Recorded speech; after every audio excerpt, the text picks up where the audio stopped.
Le scandale Volkswagen prend une dimension mondiale. Le constructeur allemand a admis que 11 millions de ses véhicules vendus dans le monde étaient équipés du logiciel de trucage aux tests anti-pollution découvert aux États-Unis. La justice américaine a elle ouvert une enquête pénale contre Volkswagen, dont le patron devrait être démis de ses fonctions vendredi. L'implication russe en Syrie est de plus en plus évidente.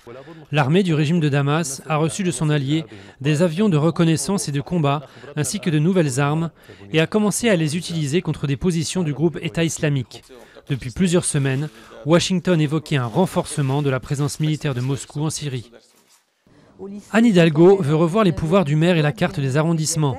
La maire de Paris souhaite d'abord que la capitale ait pleinement les pouvoirs en termes de stationnement, de circulation ou d'urbanisme. Et elle veut un redécoupage des arrondissements, alors que la carte actuelle, qui date de 1859, fait apparaître des écarts de population considérables. Le patron de l'équipe de France de Coupe Davis est de retour. Yannick Noah, qui a gagné ce trophée comme entraîneur en 91 et 96, entend bien le brandir à nouveau. « J'ai un plan clair et les joueurs y adhèrent », a-t-il dit, mais gare à celui qui sort du cadre. Des vidéos d'espoir de Sud-Coréens pour leurs parents du Nord. Séparés de leurs proches depuis la partition de la Corée dans les années 50, les habitants du Sud sont candidats aux réunions de famille organisées parfois par les deux pays.